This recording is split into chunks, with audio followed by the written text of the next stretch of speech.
orang drone yang berniaga ini nak bayar iuran sampah. Tetap Pak. Tetap. Padit di bulan RM10 RM10 per RM15 per pintu kedai. Per pintu kedai. Okey. Nyan padit urang 3 icok nyan. Nyan. Nak tendai apa? Kadang 3 minggu 3. 3 minggu 3. Okey, pakan naik pegah pakan icok 3 minggu 3. Mana pula? Awak drone nak bayarnya iuran sampah. Nah. Padit di bulan atau per urang? Di bulan dia jom 2 beg. Yang aku lagi bank tidur. 10. Okey, nak menjuk. Nah. Padit draw makat mana no? Nak dah di dah apa? Man tiblah boh nak bayar. Nah. Okey. So nyandi Pak Camat ini yang motor yang koordinir ni. Kita telefon tanya pun kendala je. Pun kendala kan? Ci. Banyak dengan Pak Budi ke? Pun kendala nyan Pak Jamal. Ya Pak, siapa? Si kendala Pak motor Pak. Pakan motor.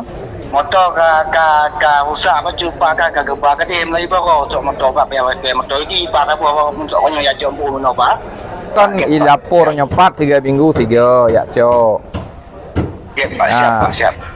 Orangnya yang mekat mana naik bayar iuran sampah? Biasa Pak, hijau Pak. Hijau Pak. Hijau iuran sampah. Padit lam tiro orang mekat mana?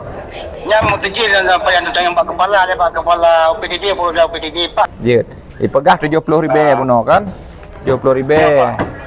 Jadi menyenai bayar iuran sampah, nyo beruhnya sesuaikan.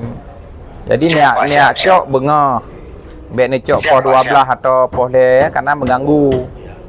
Siap. Alanya untuk rono yang bertanggungjawab ino ne usul untuk bak sampah. Lagi contoh ike pajaknya nyo khusus dimanfaatkan oleh urang pasai dan urang pajak.